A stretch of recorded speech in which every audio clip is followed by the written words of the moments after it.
భువనగిరి జిల్లా ఆలేరు నియోజకవర్గం కేంద్రాన్ని రెవెన్యూ డివిజన్ గా ప్రకటించాలని సోమవారం నాడు అంబేద్కర్ విగ్రహం వద్ద సిపిఐ ఆధ్వర్యంలో ఒక్కరోజు ఉపవాస దీక్ష చేపట్టారు.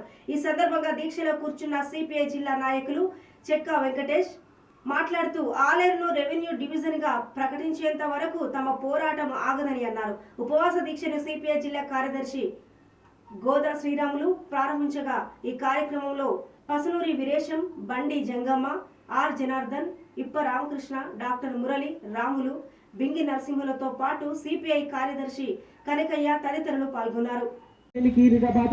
కమ్యూనిస్టు పార్టీ వాళ్ళు పాషం శ్రీనివాసరెడ్డి, పాషం రామరెడ్డి, చింతలపూడి రామరెడ్డి గారు, ఆరుట్ల కమలాదేవి, రావి నారాయణ రెడ్డి, కట్కూరు రామచంద్రారెడ్డి, సుశీలాదేవి గారు ఆనాటి నుంచి ఈ రోజు వరకు ఎంతో త్యాగాలు చేసిన ఈ ఆలేరు గడ్డను ఈ రోజు వెనుకంజ వేలంలో చాలా కీలక పాత్ర వహిస్తున్నారు ఇప్పుడున్న పాలకులు.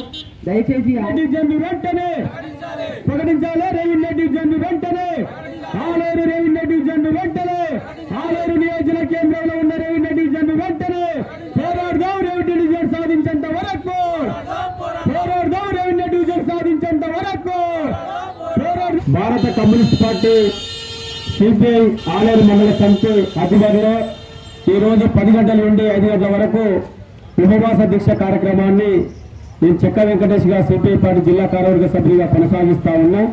ఇది పొద్దున 10 నిమిషాలకు సిపిఐ పార్టీ జిల్లా కార్యదర్శి కమ్రేడ్ గోదా శ్రీరాములు గారు ప్రారంభించడం జరిగింది. ఈ కార్యక్రమానికి రెవెన్యూ డివిజన్ సాధన పోరాట కన్వీనర్ పసునూరి వీరేశం గారు, అదేవిధంగా అనేక సంస్థలు, మెడికల్ సంస్థ నుంచి, వ్యాపార వ్యవస్థ నుంచి, అనేక సంస్థల నుంచి రావడం జరిగింది.